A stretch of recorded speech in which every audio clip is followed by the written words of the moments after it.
ဒီနေ့သာသနာတော်နှစ်2564ခုကောဇာတက္ကီ1382ခုနတ်တော်လာဇန်13ရက်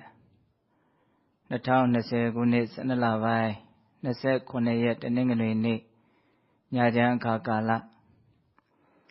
စကိုင်းတိုင်းဒေသကြီးစကိုင်းမြို့ရွှေမုံရပ်ကွက်သစ္စာရွှေစီကျောင်းတိုက်တွင်မှာဓမ္မဒါနလူရှင်များနဲ့တကွလိုင်းမော်ကနေတရားဒေသနာများကိုနာယူကြည်ညိုနေကြတဲ့တရားဓမ္မပေါင်းတော်ကောင်းတို့အတွက်ဓမ္မဒါနဓမ္မပူဇာတရားဒေသနာများဟောကြားခြင်းနာယူကြည်ညိုကြခြင်းမွန်မြတ်တဲ့ကုသိုလ်ကောင်းမှုတွေကိုပြုလုပ်နေကြတဲ့အချိန်နော်အဲ့တော့ဒီကနေ့ညဓမ္မဒါနကုသိုလ်ရှင်များဖြစ်ကြတဲ့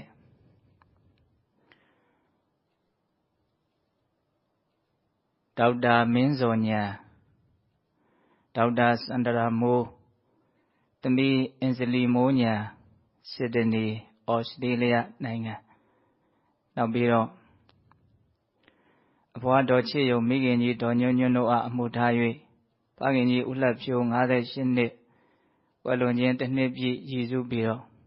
သမီးမဆင်တီယာဖြိုးသမီးမမေလင်းဖြိုးကိုသိန်းထိုက်ဒါမောင်ဖြိုးဟိန်းထက်မောင်ဖြိုးတုဒ္ဒမိသားစုကျွန်းလာမျိုးတဲ့နောက်ပြီးတော့ဒီကနေ့မှဓမ္မဒါနကုသိုလ်ပြုထားကြတဲ့ဒကာကြီးဦးမောင်ရွှေစိန်မောင်စတိုးမိသားစုမန္တလေးမြို့ကမွေးနေ့အမှတ်တရဓမ္မဒါနအလို့တဲ့တော့ဒီဓမ္မဒါနကုသိုလ်ရှင်တို့ရဲ့ဓမ္မဒါနကောင်းမှုကိုလည်းပဲအနှုမောဒနာပြုနိုင်မှုဘုန်းဘုန်းတို့ဖတ်ပြပါတယ်နော်အဲ့တော့ဒီနေ့ဓမ္မဒါနကုသိုလ်ရှင်များနဲ့အလုံးသောတရားတော်မြတ်ကိုနာယူကြည်ညိုနေကြတဲ့တရားဓမ္မပေါင်းတော်ကောင်းတို့ကိုဦးဇင်းတို့မင်္ဂလာတရားတော်အပိုင်း3ပေါ့နော်ပူဇာစပူဇာနေရနံရောက်သွားပြီနော်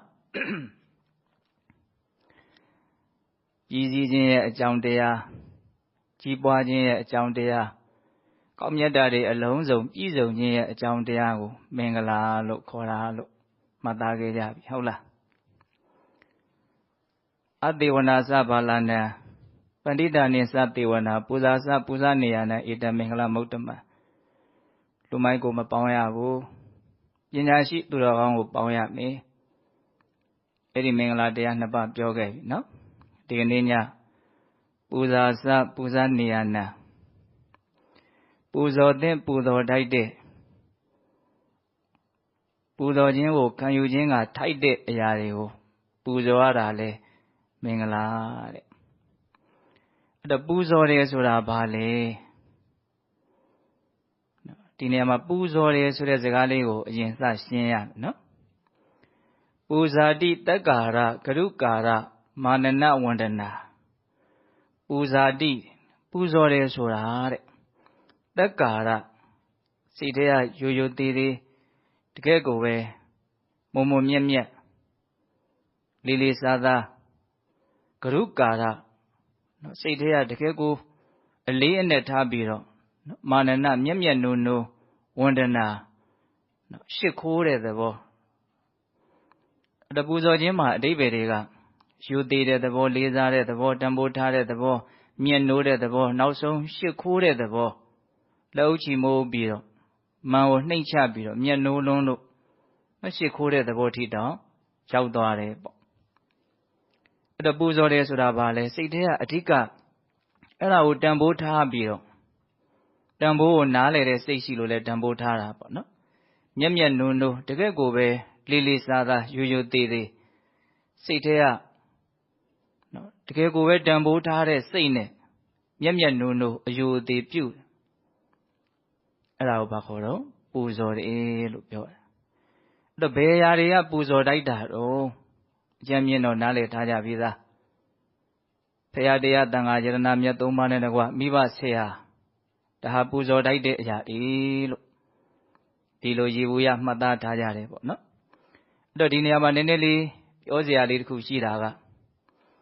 မိဘနဲ့ဆရာကိုဖရာနဲ့တကိုင်းနဲ့ထားတယ်လို့ပြောကြတာတွေရှိတယ် ကိုယ့်ပေါ်မှာကျေးဇူးများလွန်းလို့ကိုယ့်ပေါ်မှာမေတ္တာကြီးလွန်းလို့နော်မိဘဆိုတာတကယ်ကိုပဲတန်ဖိုးထားအပ်တဲ့တန်ဖိုးဖြတ်လို့လည်းမရတဲ့ပူဇော်တိုက်တဲ့အရာတစ်ခုမှန်ပါတယ်အဲ့လိုပဲဆရာသမားဆိုတာကိုယ်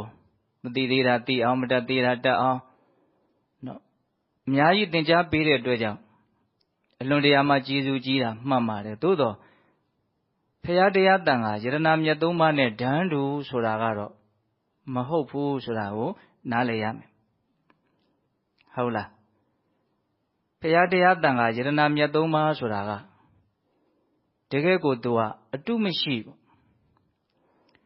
မိဘတွေကကျေးဇူးများတာကမများဘူးမဟုတ်ဘူးဒါပေမဲ့ကိုယ့်အပေါ်မှာပဲများတာလေမိဘဆိုတာသားသမီးပေါ်မှာပဲကျေးဇူးများလိမ့်မယ်သားသမီးပေါ်မှာပဲမေတ္တာရှိမယ်ကျန်တဲ့ပုဂ္ဂိုလ်တွေပေါ်မှာကျေးဇူးများတယ်ကျန်တဲ့ပုဂ္ဂိုလ်တွေပေါ်မှာမေတ္တာရှိတယ်ဆိုတာဒါလူတိုင်းပေါ်မှာသူပဲထားနိုင်မလို့ဟုတ်တယ်မဟုတ်လားမြတ်စွာဘုရားကြတော့အဲ့ဒါလိုဟုတ်သလားမဟုတ်ဘူးတတ္တဝါအားလုံးရဲ့ပေါ်မှာကျေးဇူးတွေရှိတယ်မေတ္တာတွေရှိတယ်ဟုတ်လားအဲ့တော့ဘုန်းဘုန်းတို့ဒါလေးကိုရှင်းပြီးတော့နားလည်ဖို့ကလွယ်လွယ်လေးပါနော်မိဘဆိုတာကသားသမီးတွေတူးချင်းတယောက်ချင်းစီရဲ့အပေါ်မှာပဲကျေးဇူးများတာတလောကလုံးရဲ့ပေါ်မှာကျေးဇူးများတာမဟုတ်ဘူးနော်ဘုရားတရားတန်ခါကြတော့အဲ့လိုမဟုတ်တလောကလုံးပေါ်မှာကျေးဇူးများတာဟုတ်လားအကုန်လုံးရှင်းကြည့်မယ်ဆိုရင်ဘလို့မှသူကရှင်းလို့မရနော်မြတ်စွာဘုရားလက်ထက်ကမြတ်စွာဘုရားကြောင့်အတိတူးတွေဉာဏ်တူးတွေရလို့စစ်မှန်တဲ့ချမ်းသာကိုရကြတဲ့အရိယာသူတော်စင်တွေတချို့ပြောကြတာရှိတယ်ငါ့ကိုမွေးထုတ်လိုက်တဲ့ဟောဒီအမေအဖေရှိတယ်မရှိဘူးမဟုတ်ဘူးတဲ့အဲ့ဒါတွေဟာလောကီတန်တရားဝတ္တင်းကအဖေမြတ်စွာဘုရားကတော့တန်တရားဝတ္ဒုက္ခကလွတ်မြောက်အောင်လုပ်ပေးတဲ့တကယ်လောကုတ္တရာရှုတော့ကအဖေဆိုပြီးတော့အဲ့လိုမျိုးပြောကြတာတွေလည်းရှိတယ်ဟုတ်လားအဲ့တော့ရှင်းကြည့်မယ်ဆိုလို့ရှိရင်ဘုရားတရားတန်ခါကိုတော့ဘယ်လိုမှရှင်လို့မရဘူးပေါ့နော်ဒါလေးကိုခွဲခြားပြီးတော့နားလည်သေးခြင်းအဲ့လိုပြောလို့မိဘတို့ဆရာသမားတို့ရဲ့အခန်းကဏ္ဍကိုမှိမ့်မိန်အောင်ပြောတာမဟုတ်ဘူးနော်အရှိကိုအရှိတိုင်းနားလည်ဖို့လိုတယ်ဟုတ်တယ်မဟုတ်လားအဲ့တော့ဒီနေရာမှာယူတည်တဲ့နဲ့လေးစားတဲ့နဲ့ပူဇော်တဲ့နဲ့ဆိုတဲ့အရာအဓိကကတော့ယရဏမြတ်သုံးပါးပြီးရင်ပါလာမတော်မိဘဆရာသမားဦးကြီးဦးလေးတော်ကြီးတော်လေးကိုယ့်ရဲ့အကိုတွေအမတွေနော်ကိုယ့်ကိုချစ်ကြတဲ့ခင်ကြတဲ့စစ်မှန်တဲ့မေတ္တာတရားနဲ့ကောင်းကျိုးကိုဆောင်ရွက်ပေးကြတဲ့ဆွေတွေမျိုးတွေကိုယ့်တဲ့အသက်ကြီးတဲ့ပုဂ္ဂိုလ်တွေမရှိဘူးလားအဲ့ဒါတွေအကုန်လုံးဟာတကယ်တမ်းကပူဇော်တိုက်တဲ့အရာတွေမှာပါတယ်ဘာဖြစ်လို့တော့ကိုယ့်အပေါ်မှာကျေးဇူးများလို့ဒီနေ့မှာဂုံဆိုတာကဉာဏ်များဖြင့်ကုဏဝုဒ္ဓိဝေယဝုဒ္ဓိတချို့ပြောကြတာရှိတယ်ဟုတ်လားအသက်ကြီးတာကလည်းသူကဂုံတစ်မျိုးကျေးဇူးကလည်းဂုံတစ်မျိုးမြတ်စွာဘုရားရဲ့ဂုံကြတော့အဲ့လိုမျိုးမဟုတ်နော်ကိလေသာကင်းခြင်းကဂုံတရားလုံးစုံကိုသိတာကဂုံဟုတ်လားဒါလို့ရင်ဆင်းရဲမယ်ဒါလို့ရင်ချမ်းသာမယ်ဒါကတော့တန်တရားဝိဒုက္ခကလွတ်မြောက်ကြောင်းမှန်မှန်ကန်ကန်သိပြီးတော့တကယ်ကိုဒုက္ခငြိမ်းအောင်စစ်မှန်တဲ့ချမ်းသာကိုရရှိအောင်နော်ဟောကြားပေးနိုင်တာဂုံအစ်စ်တွေပေါ့ဟုတ်လားသို့တော့မိဘတို့ဆရာလောကီဆရာသမားတို့ဒီအကိုတွေအမတွေဟုတ်လားဦးလေးဒေါ်လေးဦးကြီးဒေါ်ကြီးဆိုတာတွေကြတော့ဘာဂုံရှိလို့နော်သူတို့ကိုဘုံဘုံတို့ကယူသေးရမှာတော့လေးစားရမှာတော့ပူဇာစပူဇနေရနံနဲ့ကိုထည့်ရမှာတော့အသက်ဂုံရှိတယ်ကျေးဇူးဂုံရှိတဲ့ကိုငယ်ငယ်တုန်းကကိုချီခဲ့ပိုးခဲ့တာရှိတယ်ကျွေးခဲ့မွေးခဲ့တာရှိတယ်စောင့်ရှောက်ခဲ့တာရှိတယ်ဟုတ်လားကိုအလွန်တရာမှအေးချမ်းတဲ့မေတ္တာတရားနဲ့ချစ်ကြတာခင်ခဲ့ကြတာတွေရှိတယ်အဲ့ဒါတွေကဘာတွေတော့ကိုယ့်ပေါ်မှာသူတို့ရဲ့ကျေးဇူးဂုံတွေပေါ့နော်ဒါကြောင့်မို့လို့အသက်အားဖြင့်ကြီးတဲ့ကျေးဇူးဂုံရှိတဲ့နော်ဒီလိုပုံကိုယ်တွေရဲ့ပုံမှာလည်းပဲဘုန်းဘုန်းတို့ဘာလုပ်ရမှာတော့နော်ယူသေးရမယ်လေးစားရမယ်မျက်နှိုးရမယ်တန်ဖိုးထားရမယ်ဟုတ်လားအဲ့တော့ဒီမင်္ဂလာတရားက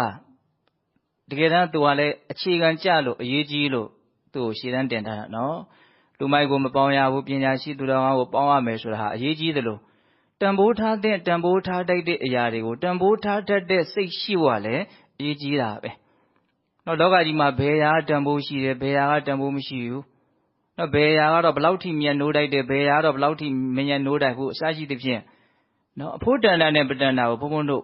ခွဲခြမ်းပြီးတော့အရင်ဘာလို့ရမှာတော့သိရမယ် အဖိုးတန်တာကိုတန်တယ်လို့သဘောထားနိုင်ရမယ်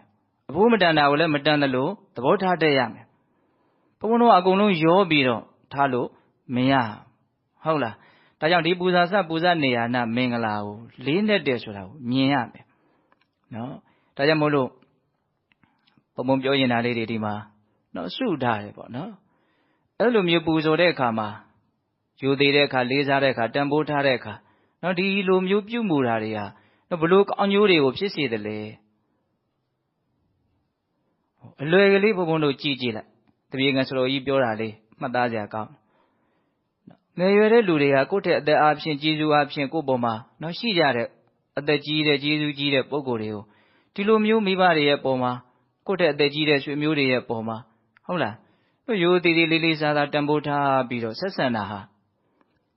ကိုယ့်ရဲ့စေတနာမေတ္တာကိုပြသရာရောက်တယ်အဲ့လိုဆိုလို့ရှိရင်အဲ့လိုပြုမှုတာကိုခံရတဲ့ပုဂ္ဂိုလ်တွေဟာဘလို့စိတ်ဓာတ်တွေပဲဖြစ်လာမလို့မေတ္တာတွေကရုဏာတွေမွန်မြတ်တဲ့စိတ်ဓာတ်တွေပဲဖြစ်လာမယ်ဟောအချင်းချင်းကောင်းတဲ့စိတ်တွေဟာလဲပတ်တယ်ပေါ့နော်အဲ့ဒါကိုဆရာကြီးကဘယ်လောက်ထိသုံးသပ်ပြလဲဆိုရင်အဲ့လိုမျိုးပူဇာစပူဇာနေရမင်္ဂလာနဲ့ပြည့်စုံအောင်နေကြမယ်ဆိုရင်လောကကြီးဟာစေတနာတွေမေတ္တာတွေကရုဏာတွေနဲ့နော်လွှမ်းခြုံပြီးတော့ရာဇီဥတုတွေတောင်ကောင်းလာပြီတဲ့ရာသီဥတုတွေမှန်လာတဲ့အခါတိနံတွေရဲ့နော်အစီဩဇာတွေကပြည့်ဝလာအဲ့ဒါတွေကိုစားရတောက်ရတဲ့နော်တတ္တဝါတွေကပိုးပြီးတော့ရုပ်ပိုင်းဆိုင်ရာစိတ်ပိုင်းဆိုင်ရာဖွံ့ဖြိုးလာမယ်ကြီးပွားလာမယ်အဲ့ဒါဆိုရင်ဉာဏ်ပညာတွေလည်းပိုးပြီးတော့ထက်မြက်လာမယ်ဒီထိသူကနော်လက်ပတ်မှုရှိတယ်ဆိုတာကိုပြဟုတ်လားဒါကြောင့်ပူဇာစပူဇာနေရနာမင်္ဂလာကိုခပ်ပေါ်ပေါ်သဘောမထားနဲ့နော်အခြေခံကြကြပြောရမယ်ဆိုရင်ဘာတန်ဖိုးရှိတယ်ဘာတန်ဖိုးမရှိဘူးလို့ဘဝမှာခွဲခြမ်းပြီးတော့ဘာလို့တော့နားလေလိုက်တာဒါကလေးဘဝတွေကစတယ်နော်မင်္ဂလာတရားလေးဒီလိုလေးပြောလာတာဟုတ်လားနော်လူမိုက်ကိုမပေါင်းဖို့အရေးကြီးတယ်နော်ကောင်းတဲ့လူနဲ့ပေါင်းရဖို့အရေးကြီးတယ်အဲ့ဒါလိုပဲအခုတတိယခြေလမ်းစလာပြီဘာတန်ဖိုးရှိတယ်ဘာတကယ်မြတ်နိုးတိုက်တယ်ဘာကတကယ်ဖိုးတန်တယ်ဆိုတာကို तू သိရမယ်နော်ဒါကိုပြောတာနော်အဲ့ဒါကိုမသိလို့ရှိရင်လောကမှာတခါတလေနော်ထင်မိထင်ရတွေနော်လှုပ်ကြတာနော်ထင်မိထင်ရတွေတန်ဖိုးထားကြတာထင်မိထင်ရတွေမြတ်နိုးနေကြတာလှုပ်ချင်ရတွေလှုပ်နေကြတာရှိတယ်ဟုတ်လားအဲ့ဒါနဲ့ပတ်သက်ပြီးတော့ဘုန်းဘုန်းတို့ဇောတော်လေးတစ်ပုဒ်ရှိတယ်အဲ့ဒါလေးကိုနည်းနည်းလေးပြောခြင်းတယ်ပေါ့နော်အဲ့ဒါကဘာလဲဆိုတော့ဘုန်းဘုန်းတို့နင်္ဂုဋ္ဌဇတ်နင်္ဂုဋ္ဌဆိုတာနွားရဲ့အမီးလို့အဓိပ္ပာယ်ရတယ်ဒီဇတ်တော်လေးကရှုထောင့်လေးတစ်မျိုးကနေပြီးတော့ဒီပူဇာစပူဇာနေရနာမင်္ဂလာကိုချင့်ကပ်ကြည့်တာပေါ့လေတခုသောဘဝတုန်းကဘုန်းတို့ဘုရားလောင်းကြီးကပုံနာမျိုးမှာလူသွားဖြစ်တယ်အဲ့တော့သူမွေးပြီဆိုတော့မွေးတဲ့အချိန်လေးကစပြီးတော့မိဘတွေကသူတို့ရဲ့ဓလေ့ထုံးတမ်းစင်လာပေါ့နော်ဘာလုပ်လဲဆိုတော့မီးလေးကိုတောက်အောင်လုပ်လိုက်တယ်မီးညှိလိုက်တယ်ဒီသားလေးမွေးပြီဆိုတော့မီးညှိလိုက်တယ်အဲ့ဒီမီးကိုဘယ်တော့မှမငြိမ်းစေရမီးစာတစ်ခုကိုအမြဲတမ်းကျွေးထားတယ်လုံးဝမငြိမ်းဘူးဒီမီးကိုနေရောညာရောအဲ့ဒါကလေးကတဖြည်းဖြည်းနဲ့ကြီးလာတယ်16နှစ်သားရောက်လာဒီမီးမငြိမ်းဘူးကျွေးထားတယ်ဒါမီးပူဇော်တယ်ခေါ်တာဟုတ်လားအဲ့ဒါ16နှစ်သားလေးရောက်ပြီးဆုံးဖြတ်တဲ့အရွယ်ရောက်ပြီဆိုတော့ပြီးပါတွေကပါပြောဆိုတော့ချက်သားမင်းဟောဒီမီးကိုညှိမ့်ပြီးတော့မင်းဝေဒဘေရင်တေကိုတင်ပြီးတော့လောကီလူပေါ်မှာမင်းနေမလားဒါမှမဟုတ်ဒီမီးကိုယူပြီးတော့မင်းဒီမီးကိုပဲအသက်ထက်ဆုံးလှုပ်ကျွေးပြီးတော့လှုပ်ကျွေးတယ်ဆိုတာမီးကိုမငြိမ်းအောင်မီးစာကျွေးတာမီးစာကိုကောင်းတဲ့အစာတွေကျွေးနိုင်ရင်ပို့ပြီးတော့ကောင်းတယ်ပေါ့ထောပတ်တွေစီတွေကျွေးနိုင်ရင်ဟုတ်လားအဲ့ဒါဆိုလို့ရှိရင်မင်းနော်မီးကိုလှုပ်ကျွေးပြီးတော့အသက်ထက်ဆုံးမြတ်သောကျင့်သူတို့ရဲ့အယူအဆပေါ့နော်ကျင့်ပြီးတော့မင်းသေတဲ့အခါဗြဟ္မပြည်ရောက်မင်းအဲ့ဒီတိုင်းလှုပ်မလားဘယ်လမ်းကိုမင်းရွေးမလို့အိမ်တော်သားမွေးလမ်းကိုရွေးမလားအဲ့ဒါဆိုရင်တော့မင်းပညာသင်ဟုတ်လားဟာတော်ရဲသွားပြီးတော့မီးကိုပဲပူဇော်ပြီးတော့နော်ဗြဟ္မပြည်သွားတဲ့လမ်းကြောင်းကိုပဲရှောက်မယ်ဆိုရင်လည်းသွားဒါသူတို့ကတော့ရောက်မယ်ထင်နေတာပေါ့အဲ့တော့ဘုရားလောင်းကနော်နိခမတ္တကလည်းပါလာတာပေါ့လေအဲ့ဒါနဲ့သူကဒုတိယလမ်းကိုရွေးတယ်ဒီမီးကိုသူမညှိဘူးအဲ့ဒီမီးလေးကိုတယူတရယူပြီးတော့မိဘတွေအတိုင်းဝိုင်းတွေမိသားစုတွေအကုန်လုံးစွန့်ပစ်ပြီးတော့တောထဲဝင်သွားအဲ့ဒီမီးလေးကိုပဲသူလှုပ်ကျွေးနေတယ်တဲ့မီးကိုပဲမငြိမ်းအောင်သူလှုပ်နေတယ်တောထဲမှာတယောက်တည်းဟုတ်လားသူတို့ဒါအယူဆရဒါကိုဘာလို့တော့တန်ဖိုးရှိတယ်ဒါမွန်မြတ်တယ်ဒါဟာကောင်းတယ်လို့ထင်ပြီးတော့ဒါအမျက်တနိုးလှုပ်နေတာပဲလေဟာဒီတူလေးကညံ့တာပါလို့မထင်နဲ့ဟုတ်လား ကိုလည်းပဲအဲ့လိုအတိုင်းဝိုင်းနဲ့လူသွားဖြစ်ရင်အဲ့ဒီလိုအမြင်မျိုးပဲရှိမှာအဲ့ဒါတည်းဘာမှပို့ပြီးတော့ကြော်ပြီးတော့ဖောက်ထွက်နိုင်မှာမဟုတ်ကိုကမွေးတွေကစပြီးတော့ဘုရားဘလို့တရားဘလို့တန်ခါဘလို့နားရင်ပြီးတော့သိနေလို့မြင်နေလို့ကြားနေလို့ကိုကဆုံးဖြတ်နိုင်တာဟုတ်လားစဉ်းစားကြည့်နော်နောက်လာမဲ့ပြောမဲ့မင်္ဂလာတွေနဲ့ဆက်ပြီးတော့ပြောစရာအလွန်ကောင်းတယ်ကံပြစ်ချရမှာတတ္တဝါဖြစ်ကြရတာအဲ့ဒီအတိုင်းဝိုင်းရဲ့နီးစပ်အဲ့ဒီအတိုင်းဝိုင်းရဲ့နော်ဓလေထုံတန်းစင်လာအရှိန်ဒါတွေကလွန်ဆန်ဖို့ဆိုတာမလွယ်ဟုတ်လားအဲ့တော့ဘုရားလောင်းကဘာလုပ်နေတော့မိပူဇော်တဲ့ပုံသားလေးပေါ့တော်တယ်မှာဟုတ်လားအဲ့ဒါနဲ့နှစ်ပေါင်းဘယ်လောက်ကြာသွားတယ်မသိဘူးဒီမီးနဲ့နေအဲ့ဒါတနေ့တော့ရွာထဲကိုသူအလှခံတာပေါ့လေမိပူဇော်တဲ့ပုံသားလေးဘာရလာအောင်ဆိုနွားတစ်ကောင်ရလာတယ်တဲ့နွားကိုအပိုင်းလှူလိုက်တာအဲ့တော့သူနွားကိုဆွဲလာပြီးတော့သူနေတဲ့ကြောင်းလေးဟုတ်လားတောထဲရောက်တဲ့အခါကျတော့ဒီနွားကိုမီးကိုကျွေးပြစ်မှာအဲ့ဒါကိုကြည်ချင်းအဖြစ်သူနွားကိုတော့တတ်မှာပဲနော်ဟုတ်လားတတ်မှာပဲဟုတ်လားတတ်နွားကိုကျိုးတုပ်ပြီးတော့သူဘာစဉ်းစားတော့ဆိုတော့မီးကအလွန်မြင့်မြတ်တယ်မီးကအလွန်မုံမြတ်တယ်ဒါကြောင့်မီးကိုဒီနွားသားကိုကျွေးတဲ့နေရာမှာစားမပါဘဲနဲ့ကျွေးရင်တော့မီးကကောင်းမှာမဟုတ်ဘူးငါတို့တောင်စားလေးနဲ့စားမှကောင်းတယ်အဲ့ဒီကြတော့စားပါပါအောင်ဆိုတော့ရွာထဲကိုငါစားသွားပြီးတော့အလှခံအောင်မယ်မင်းဒီနွားကိုစောင့်ရစ်နော်မီးကိုအရှင်သခင်လိုသဘောထားပြီးတော့ဒီနွားလေးကိုကြည့်ရစ်ဆိုပြီးတော့နွားလေးထားခဲ့တာပေါ့အဲ့ဒါနဲ့ရွာထဲသွားပြီးတော့စားအလှခံလူစားအလှခံသွားတော့ရှိသေးတယ်နော်ရွာထဲကမုတ်ဆိုးတွေတောလိုက်ထွက်ရင်းနဲ့အဲ့ဒီနေရာရောက်လာတော့နွားတစ်ကောင်တွေ့တယ်ဟာသင်္ကန်းကြောင်လေးနဲ့နွားကလည်းအရန်သင်းကျိုးတုပ်ထားတာအဲ့ဒါနဲ့တခါတည်းတက်နွားကိုတက်ပြီးတော့အသားတွေဘာတွေဖြတ်ရယူအယိုးတွေနဲ့အရေကုန်နဲ့ထားခဲ့တယ်ပြီးတော့နွားအမီးကျတော့ဘာမှလည်းသုံးမရဘူးဆိုတော့အမီးလည်းတိုင်ထားခဲ့တယ်နော်အဲ့ဒါသူကစားနဲ့နွားသားကောင်းကောင်းကျွေးတော့မယ်အရှင်သခင်မီးကိုပြန်လဲရောက်လာရောဒီမှာဘာမှမရှိတော့နွားမီးနဲ့အရေနဲ့ဟာသွေးတန်ဆက်ဆက်ခြေရလက်ရပဲတွေ့တော့တယ်အဲ့ဒါနဲ့သူတော်တော်စိတ်ပြက်သွားတယ်စိတ်ပြက်ရင်လည်းသူဘာတွေးမိအောင်ဆိုတော့ဒီမီးကငါတော့မျက်မျက်နိုးနိုးတစ်သက်လုံးသူ့ကိုပူဇော်လာလိုက်ရတာပေါ့နော်အခု तू ကသူ့ကြွေမဲ့အစာကိုတောင် तू မဆောင်ရှောက်နိုင်ဘူးအဲ့လိုဆိုရင်ငါ့ကိုဆောင်ရှောက်နိုင်ဖို့ဆိုတာဘယ်ဖြစ်နိုင်မလို့လင်းသွားတယ်နော်ညံဟုတ်လားဒါရိုးရိုးလေးတွေးကြည့်တာပဲဟုတ်လားသူ့ကိုကြွေးမယ်ဆိုတဲ့အစာသူ့အစာသူ့ကိုတောင်မဆောင်ရှောက်နိုင်ဘူးတဲ့ငါ့ကိုဆောင်ရှောက်ဖို့ဆိုတာဘယ်ဖြစ်နိုင်မလို့ဆိုတခါတည်းညံပွင့်သွားတယ်အဲ့ဒါနဲ့ဘာလို့တုံးဆိုတော့အဲ့ဒီအရေးတွေရောနွားမီးရောမိဘုံနဲ့ထည့်လိုက်တယ်မင်းအမိကြံတော့တယ်မင်းတော့အမိပဲစားတော့ဟုတ်လားအဲ့ဒါတခါတည်းရေနဲ့ညှိမ့်သက်ပြီးတော့သူမှားနေတယ်ဆိုတော့တခါတည်းတိသွားတယ်ပြီးတော့မှနီးမှလမ်းမှကျင့်လို့ဇံပင်ញင်ရလို့တည်တဲ့ခါမှာပြမပြေရောက်တယ်ဟုတ်လားအဲ့တော့ဒါပါလေဆိုတဲ့အခါကျတော့လူတွေကထင်မိထင်ရနော်မှန်မှန်ကန်ကန်ညွန်ပြတဲ့အတိုင်းဝိုင်းနဲ့မတွေ့ဘူးဆိုလို့ရှိရင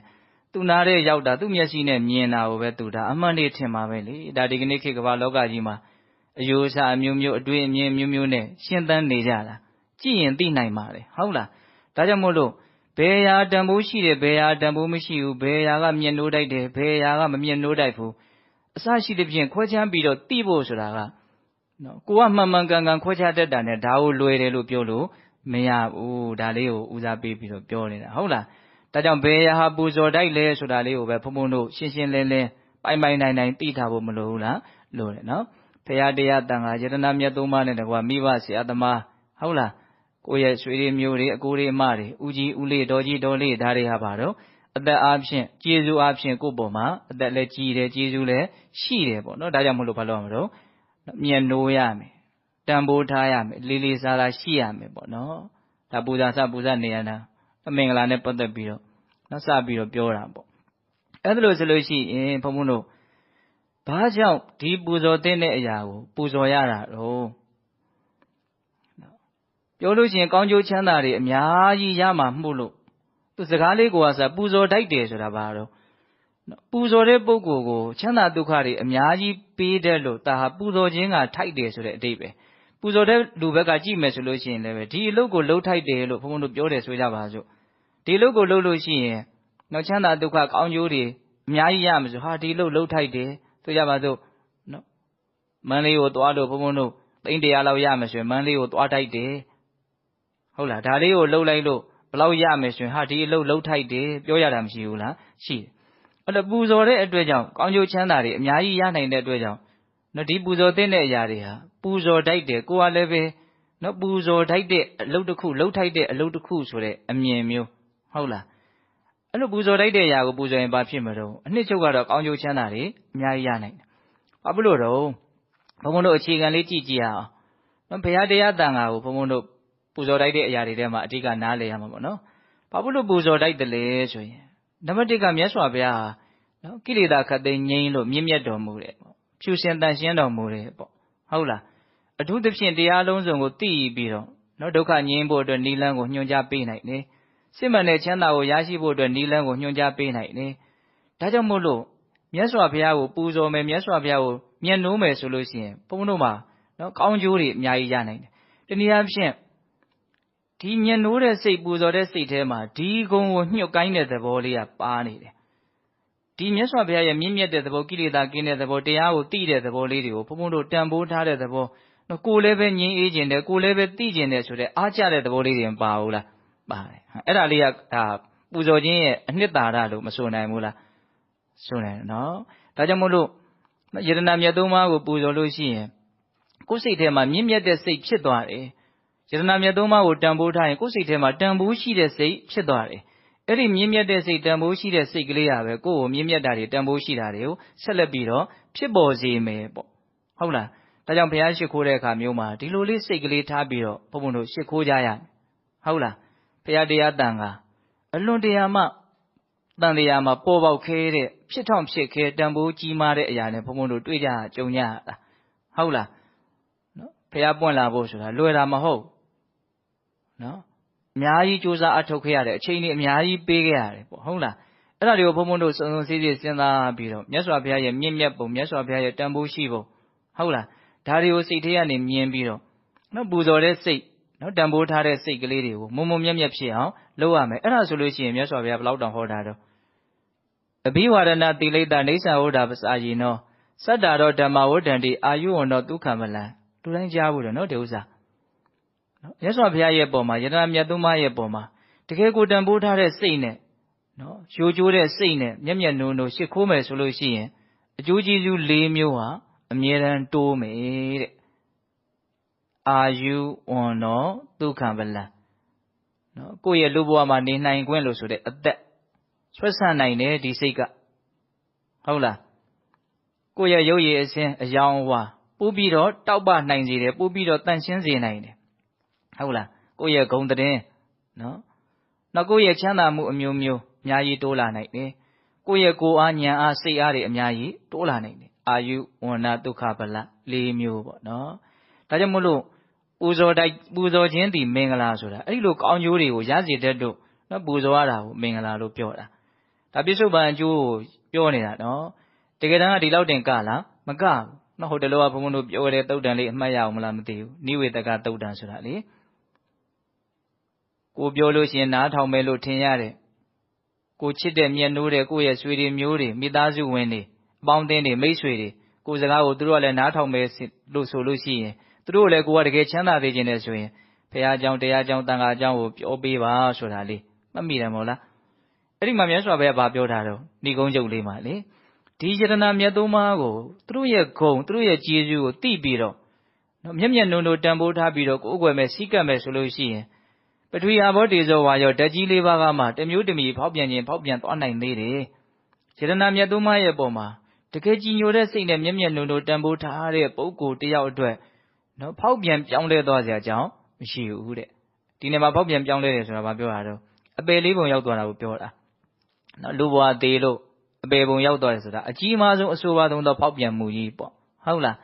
အဲ့ဒါယတနာမြတ်သုံးပါးကိုအဲ့လိုတန်ဖိုးကိုနားလည်ပြီးတော့ဉာဏ်ပညာနဲ့ရှင်းပြီးတော့တရားတရားဥရှိပြီးတော့ဟုတ်လားမျက်မျက်နှုံနှုံကိုယ်ဝယ်မယ်ဆိုလို့ရှိရင်ဒါပါလေအပယ်လေးပုံရောက်လောက်အောင်ထိတော့ကိုယ့်ဘဝကြီးကဖောက်ပြန်သွားစရာအကြောင်းမရှိဘူးလို့ပြောတာဟုတ်လားဒါကြောင့်မလို့ယတနာမြတ်သုံးပါးရဲ့ပုံမှာဘုံဘုံတို့ပူဇော်လိုတဲ့စိတ်တွေကိုထက်သန်စေရမယ်ပေါ့နော်နောက်ပြီးတော့ဘုံဘုံတို့ဝတ်တဲ့စင်ထဲမှာတောင်းရေးထားတာရှိရဲ့လေ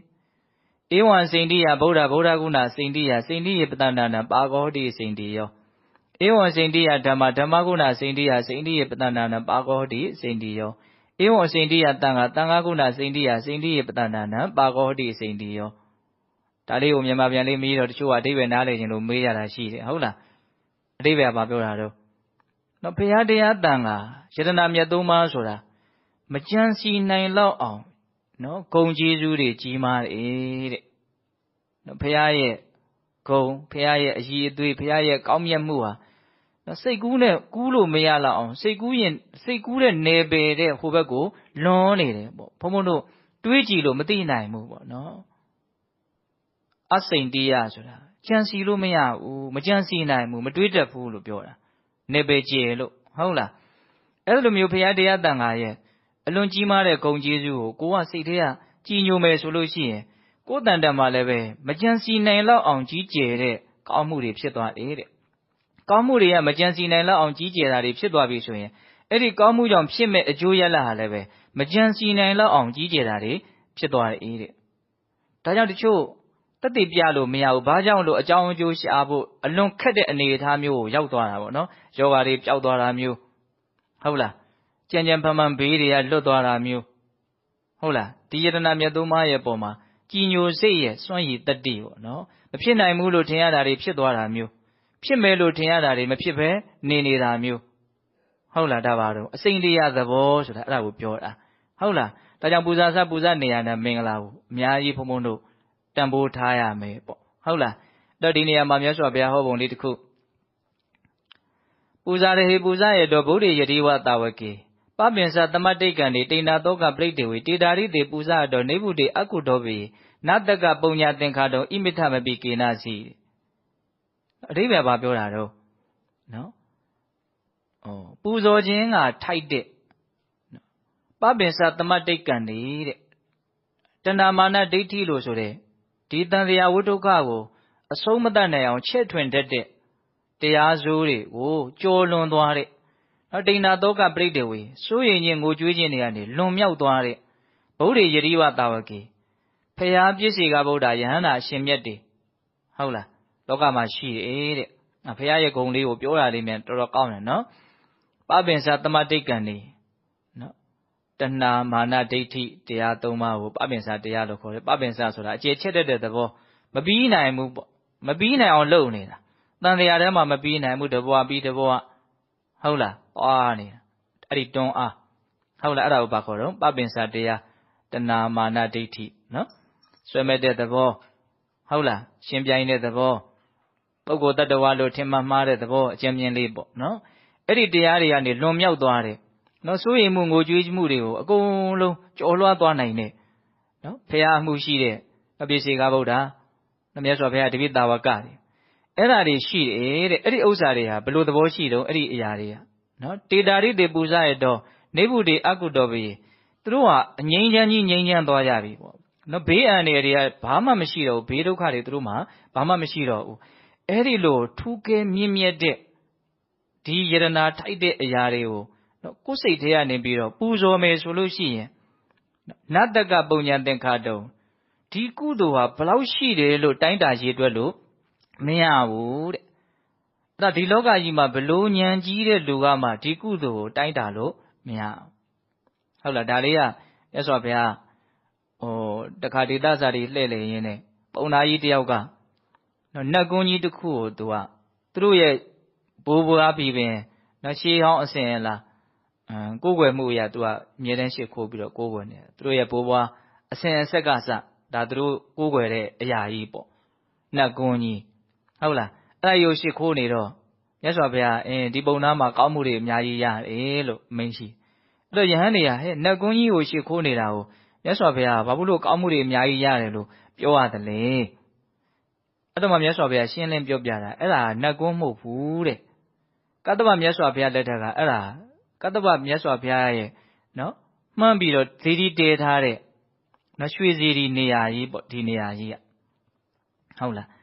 အဲ့ဒါသူတို့ကမသိပေမဲ့လို့သူတို့ရှ िख ိုးနေတဲ့ဟာရှိတာတကယ်ကိုမုံမြတ်တဲ့နော်ကတ္တဗမြတ်စွာဘုရားရဲ့နော်ဇီဒီကြီးဖြစ်နေတယ်အဲ့ဒီမှာမြတ်စွာဘုရားအဲ့ဒီမှာတော့တကိုးတွေပါနေနဲ့ဖန်ဆင်းပြတယ်လို့ဆိုတယ်အဲ့ဒီမှာအဲ့ဒီပုံသားတွေဒီနတ်ကွန်းကြီးကိုရှ िख ိုးတာကိုအကြောင်းပြုပြီးတော့နော်သူတို့စိတ်ထဲကနတ်ကွန်းလို့ထင်နေပေမဲ့လို့ဒီဥစ္စာတကယ်တမ်းဘာဖြစ်နေလဲဇီဒီဖြစ်နေတယ်ပေါ့ အဲ့ဒီမှာမြတ်စွာဘုရားဟောပြတာဒါဆိုလို့ရှိရင်သူတို့ရဲ့စိတ်ထဲကနော်မိဘဘိုးဘွားရဲ့လက်ထက်ကနော်အယုသေးပေးရမယ့်နေရာမျက်နှိုးရမယ့်နေရာမို့လို့သာမျက်နှိုးနေတာညံနေတာကြီးပါလာတယ်လို့မရှိဘူးနော်တကယ်လို့ညံနဲ့ရှင်ပြီးတော့နော်ရှ िख ိုးနိုင်မယ်ပူဇော်နိုင်မယ်ဆိုရင်အများကြီးပို့ပြီးတော့အကျိုးရှိမယ်ပေါ့အဲ့ဒါကိုကြောင်းပြီးတော့သောတော်ကထာကိုမြတ်စွာဘုရားဟောတာဟုတ်လားကထာလေးကအလွန်ကောင်းပါလေနော်ပပိစတရားတန်တရားကိုချစ်ထွင်တတ်တဲ့တရားတွေကနေလွန်မြောက်သွားတဲ့နော်စိုးရင်ရင်ကိုကြွေးခြင်းတွေကနေပြီးတော့ကူးမြောက်သွားနိုင်တဲ့နော်လုံးဝဘေးမရှိတော့တဲ့အငြိမ်းကြီးငြိမ်းတော်မူပြီးဖြစ်ကြတဲ့နော်ဖေယပြည့်စေကဗုဒ္ဓယန္တာအရှင်မြတ်တွေကိုပူဇော်မယ်ဆိုရင်အဲ့ဒီကုသိုလ်ဟာဘလောက်ရတယ်ဘယ်၍ဘယ်များရှိတယ်လို့တိုင်းတာလို့မရနိုင်ဘူးလို့အဲ့လိုမြတ်စွာဘုရားဟောတယ်ဟုတ်လားအဲ့တော့ဒီနေရာမှာဘုန်းဘုန်းတို့တခုသတိထားဖို့ရာကဒီယတနာမြတ်သုံးပါးကိုပူဇော်ကြတဲ့နေရာမှာပို့ပြီးတော့အကျိုးကျေးဇူးများဖို့အတွက်ကိုယ်စိတ်ထားကလေးကိုနော်တဲ့မှတ်အောင်တော့ပြင်တတ်ဖို့လိုမယ်ပေါ့အဲ့ဒါကပါလေအနှစ်ချုပ်ပြောရရင်တော့ဘယလာဘကုလရှောင်ခြင်းနော်ဘယလာဘကုလရှောင်ခြင်းရှောင်ရမယ့်အရာ၃ခုပေါ့နော်ဘုရားရှိခိုးတော်မယ်ဆိုတိုင်းအဲ့ဒါလေးရှိရမယ်နော်ဘယဆိုတာဘာပြောအောင်ဆိုဘေးဒုက္ခတစ်ခုခုကနေလွတ်ဖို့ဆိုတဲ့စိတ်နဲ့မလုံးနဲ့တဲ့ဟုတ်လားလာဘဆိုတာတစ်ခုခုစီးပွားရေးတိုးတက်ခြင်းလို့တစ်ခုခုရကျင်တဲ့စိတ်ကြောင့်လည်းမလုံးနဲ့တဲ့ကုလဆိုတာကိုယ့်ရဲ့အမျိုးအနွယ်နော်အဖေအမေဘိုးဘွားတွေလက်ထက်ကစားအစဉ်အဆက်ဒီလိုလှုပ်လာလို့ကိုယ်လည်းဒီလိုလှုပ်တာဆိုပြီးတော့ညံမပါဘဲနဲ့သူများလိုက်လှုပ်လို့လိုက်လှုပ်ရတဲ့အနေအထားမျိုးလည်းမဖြစ်စေနဲ့လို့ပြောတယ်အဲ့တော့အဓိကဘာလို့ဆိုလိုတာတော့တကယ်တန်ဖိုးရှိတယ်လို့နားလည်ပြီးတော့တန်ဖိုးရှိလို့မို့ကိုအကျိုးကျေးဇူးတွေမရခဲ့ဘူးဆိုရင်တောင်မှတန်ဖိုးကိုနားလည်ပြီးတော့တန်ဖိုးရှိလို့မို့ကိုမျက်နှိုးလွန်းလို့ကိုမျက်နှိုးတာပါဆိုရင်ဒီရဲ့စိတ်ကပိုးပြီးတော့ဘာဖြစ်တော့အစွမ်းထက်မယ်ပေါ့နော်ပိုးပြီးတော့ဘာတော့ဖြူစင်တဲ့တန့်ရှင်းတဲ့ပိုးပြီးတော့ကောင်းမှုကမြင့်မြတ်သွားတယ်ပေါ့ဟုတ်တယ်မဟုတ်လားဒါကြောင့်မို့လို့ဘုံဘုံတို့ကပုရုသင်တဘာဝဒီအလိုဆန္ဒလေးတွေကရှိတတ်တယ်ဟုတ်လားဘေးအန္တရာယ်ကလွတ်ဖို့အကုသိုလ်ဖြစ်တယ်လို့တော့မဆိုလိုပါဘူးသို့တော့ပိုးပြီးတော့ကုသိုလ်ဖြူစင်သွားဖို့အတွက်ဒီစိတ်လေးတွေကိုဖယ်ရမယ်ဟုတ်လားတခုခုရခြင်းတဲ့စိတ်ဘုံဘုံတို့များသောအားဖြင့်ကြောက်တဲ့စိတ်နဲ့ရခြင်းတဲ့စိတ်ဒီနှစ်ခုတစ်ခုခုနဲ့ပဲလောက်ကြတာများနေတယ်ဟုတ်လားတကယ်တမ်းကဘေးအန္တရာယ်ဆိုတာကနော်ဘေးအန္တရာယ်လွတ်သွားတယ်ဆိုတာကိုယ့်ရဲ့ကုသိုလ်စိတ်ကြောင့်မို့လို့နော်လွတ်ရတာဟုတ်လားကိုကလွတ်ချင်လို့လွတ်နေတာမဟုတ်ကိုလွတ်ချင်လို့လုပ်မယ်ဆိုရင်လွတ်ချင်တဲ့စိတ်ကငကိုယ်တည်းကရှိနေတာပဲလေဒါကိုကွဲအောင်ကြည့်ပေါ့နော်အဲ့တော့ဒါကြီးကအပူကြီးလို့မြင်ရမယ်အဲ့တော့တခုခုရကျင်လို့ရသွားတယ်ဆိုရင်လည်းပဲဒီကုသိုလ်စိတ်လေးကြောင့်ရတာပေါ့နော်ကိုရကျင်လို့ရတာမဟုတ်ကိုရကျင်လို့ရဆိုဒီကုသိုလ်စိတ်မလိုဘူးလေရကျင်တဲ့စိတ်ငကိုယ်ကရှိနေတာပဲရမှာပေါ့ဟုတ်လားအဲ့တော့ဘုံဘုံတို့ကနော်ဘေးတွေကကြောက်လို့လွတ်သွားတာလား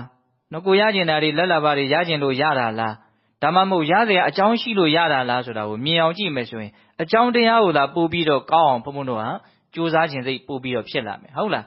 ဒါကြောင့်မို့လို့ဒီပူဇော်တဲ့ကိစ္စကိုလုပ်တဲ့အခါမျိုးမှာနော်ကြောက်လို့တခုခုရခြင်းလို့အစဉ်အဆက်မို့လို့လောက်ရတာမျိုးတွေကိုဘာလို့ဖို့လို့တော့ရှောင်ဖို့လိုတယ်ပေါ့ဟုတ်လားနော်အဲ့ဒီစိတ်တွေကဘုံဘုံတို့ရဲ့နော်ကုသိုလ်ကောင်းမှုကိုဘာဖြစ်သွားနိုင်တယ်တော့ညှဉ်းနှွမ်းစေနိုင်တယ်ပေါ့ဟုတ်လားဒါကြောင့်မို့လို့ဒါပူဇော်ခြင်းနဲ့ပတ်သက်ပြီးတော့ဒါလေးကိုပြောတာပေါ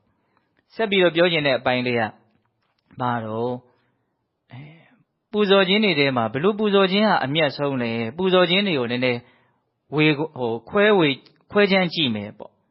ဝေဖန်ကြည့်မယ်ပေါ့ဟုတ်လားအဲ့ပူဇော်တယ်ဆိုတာကျမ်းမြန်ဖြင့်အာမိတပူဇာဓမ္မပူဇာလို့နှစ်မျိုးရှိတယ်ဟုတ်လားအာမိတပူဇာဆိုတာကပန္နသာစီမီအစရှိတဲ့ဝတ္ထုပစ္စည်းတွေနဲ့ပူဇော်ကြတာပေါ့နော်မျက်မျက်နှုံးနှုံးဟုတ်လားအဲ့ဒါကိုအာမိတပူဇာလို့ခေါ်တယ်ဓမ္မပူဇာဆိုတာကြတော့နိဗ္ဗာန်ချမ်းသာကိုမြင်တတ်တဲ့မျက်မှောက်ပြုနိုင်တဲ့နော်မဲ့ဉဏ်ဖို့ဉဏ်ဟုတ်လားဒီမဲ့၄ပါးဖို့၄ပါးနိဗ္ဗာန်ဆိုတာကိုလောကုတ္တရာတရား၉ပါးလို့ခေါ်တယ်ပေါ့နော်အဲ့ဒီလောကုတ္တရာတရား၉ပါးကိုရစေတတ်တဲ့တတိပဋ္ဌာန်အကျင့်မဲ့ခင်အကျင့်ဒီမှန်ကန်တဲ့အကျင့်မြတ်တွေကိုကျင့်သုံးခြင်းကိုအဲ့ဒါကိုဓမ္မပူဇာလို့ခေါ်တယ်ဟောပူဇော်ခြင်းကအဆင့်ပါဖြစ်လာတော့တက်လာပြီနော်ဒီထိဘုန်းဘုန်းတို့ကသွားရမှာဟုတ်လားအမိတပူဇာရဲ့ဓမ္မပူဇာရဲ့နှစ်မျိုးရှိတယ်အဲ့ဒီအမိတပူဇာရဲ့ဓမ္မပူဇာရဲ့နှစ်မျိုးထဲမှာနော်ဘယ်ပူဇော်ခြင်းကမြတ်မလဲဆိုတာတော့အထူးပြောစရာမလိုဘူးဘောင်းဆိုနားတွေကယင်ပြီးသားသိပြီးသားဟုတ်လားဘယ်ပူဇော်ခြင်းကမြတ်မလို့ဓမ္မပူဇာပို့ပြီးတော့မြတ်လိမ့်မယ်အဲ့ဒီဓမ္မပူဇာဖြင့်ပူဇော်တာကိုလည်းမြတ်စွာဘုရားဘလောက်တန်ဖိုးထားပြီးတော့ဘလောက်လိုလားတော်မူသလဲဆိုတာကိုမြတ်စွာဘုရားလက်ထက်ကဖြစ်ရတဲ့ကိုကြည့်ရင်သိနိုင်တဲ့အကြောင်းအရာတွေအများကြီးရှိတယ်ဟုတ်လားဆိုကြပါစို့ ုတို့မြတ်စွာဘုရားလက်ထက်ကအကြောင်းအရာလေးတွေကိုနော်ဒီပူဇာတဲ့ကိစ္စနဲ့ပတ်သက်ပြီးတော့ပြောရမယ်ဆိုရင်မြတ်စွာဘုရားပြိဋိဘံစံဃာနီးနော်ထူးခြားတဲ့ဖြစ်ရ၃ခုပေါ့ဒါတော့မှတ်တမ်းတင်ထားတာကိုပဲပြောရတာပေါ့လေဟုတ်လားယဟန်တော်၃ပါးနဲ့ပတ်သက်ပြီးတော့ထူးခြားမှုဖြစ်ခဲ့တာရှိတယ်ပထမယဟန်တော်ကအတ္တတထမထေတဲ့ဒုတိယယဟန်ကတိတ်တမထေနောက်တတိယယဟန်ကတော့ဓမ္မာရာမမထေဆိုပြီးတော့ယဟန်တော်၃ပါးတစ်ချိန်တည်းမှာဖြစ်ခဲ့တာတော့မဟုတ်ဘူးအဲ့ဒီမြတ်စွာဘုရားပြိဋိဘံစံတော့မယ်ဆိုတော့ဒီ၄လအတွင်းမှာပေါ့ဟုတ်လားအားလုံးကလည်းဘုရားပြိဋိဘံစံတော့မယ်ဆိုတာကိုသိသွားကြပြီမြတ်စွာဘုရားလည်းအာယုသင်္ခါရကိုလွှတ်လိုက်ပြီးအသက်ရှည်ဖို့အတွက်ဘာလုံးလမှမပြုတော့ဘူးနော်ဘုရားဘယ်နေ့ဘယ်အချိန်မှာပြိဋိဘံစံမယ်လို့အတိအကျသိပြီးကြပြီပေါ့အဲ့တော့လည်းပဲပုထုဇဉ်ရဟန်းတွေဆိုရင်ငိုကြယိုကြစိုးရိမ်ကြပူဆွေးကြအဲ့လိုဖြစ်ကြတာပေါ့နော်တချို့ဆိုလို့ချင်းမြတ်စွာဘုရားဘယ်လိုလုပ်ကြမလို့တိုင်ပင်ကြစီဝေးကြမြတ်စွာဘုရားပြိဋိဘံစံမှာကိုစိုးရိမ်လို့အမျိုးမျိုးတိတလောက်လေးတက်တလောက်မှတ်တလောက်လေးနဲ့မြတ်စွာဘုရားရဲ့အပေါ်မှာသူတို့တာဝန်ကြည်ဖို့အတွက်လုပ်ကြတာပေါ့ဒါပေမဲ့လို့အဲ့ဒီယဟန်သုံးပါးမလုပ်နော်သူတို့ကဘယ်လိုစဉ်းစားတာတော့သူတို့စဉ်းစားပုံကသူတို့ကဘယ်လိုစဉ်းစားအောင်ဆိုမြတ်စွာဘုရားပြိဋိဘံစံတော့မေဟုတ်လားမြတ်စွာဘုရားပြိဋိဘံစံတော့မေငါတို့မှလည်းပဲအာတော်တရားမကုန်သေးဘူးငါတို့ရဲ့စိတ်ကကိလေသာရဲ့လက်ကမလွတ်သေးဘူးတို့မှပူလောင်မှုတန်လန့်ရှုပ်ထွေးမှုတန်လန့်နဲ့နေရအဲ့တော့မြတ်စွာဘုရားကွယ်ပြောက်မသွားခင်မှာတို့စိတ်ကိုပူလောင်စေတဲ့ပင်ပန်းစေတဲ့ဒီကိလေသာတရားတွေကနေလွတ်မြောက်အောင်တို့လုပ်မယ်လို့အသီးသူတို့သုံးပါအတိုင်းမင်းထားတာတော့မဟုတ်တဏှာစီပဲကိုယ်စိတ်ကူးနဲ့ကိုယ်ပေါ့နော်အဲ့လိုမျိုးနေကြတဲ့အခါကျတော့ကျန်တဲ့ယဟန်တွေကသတိထားမိတယ်သတိထားမိတဲ့အခါကျတော့မြတ်စွာဘုရားကိုသွားလျှောက်တယ်မြတ်စွာဘုရားနော်ယဟန်တွေအကုန်လုံးကမြတ်စွာဘုရားပြိဋိဘံစံမယ်ဆိုလို့စိုးရိမ်မှုတွေနဲ့နော်ထိတ်လန့်မှုတွေစိတ်မချမ်းသာမှုတွေနဲ့မြတ်စွာဘုရားဝိုင်းပြီးတော့ဂရုစိုက်ကြတယ်ဒါပေမဲ့ဒီယဟန်တွေကမြတ်စွာဘုရားရဲ့ပုံမှာချစ်မြတ်နိုးမှုမရှိကြဘူးအဲ့ဒီလိုမျိုးသွားလျှောက်တယ်လျှောက်တော့မြတ်စွာဘုရားအဲ့ဒီမှာယဟန်တွေကိုခေါ်တယ်တဏှာစီမှာဖြစ်တာပါဘုံမှာပေါင်းပြီးတော့ပြောလိုက်တယ်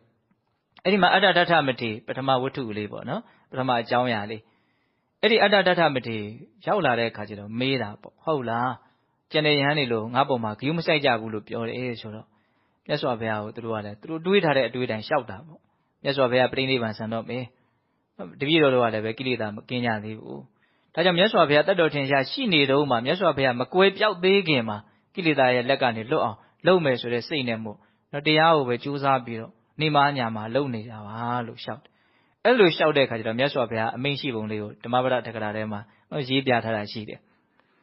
ဘိက္ခဝေယတ္တမယိတိနေဟောအဋ္ဌိနော်ယဟန်တို့တဲ့ပုဂ္ဂိုလ်တူတရားငါ့ကိုချစ်တယ်ဆိုလို့ရှိရင်တဲ့ပြောပုံလေးနော်တေနအတ္တတထေနဝိယဘဝိတုံဝတ္တတိဟောဒီအတ္တတထယဟန်လို့ဖြစ်တဲ့တဲ့နော်ယဟန်တို့တဲ့တစုံတယောက်ဟာငါ့ကိုချစ်တယ်ဆိုလို့ရှိရင်ဒီအတ္တတထယဟန်လို့ဖြစ်တဲ့တဲ့နော်နာဟိခန္ဓာတိဟိပူဇင်တာမံပူဇင်တိ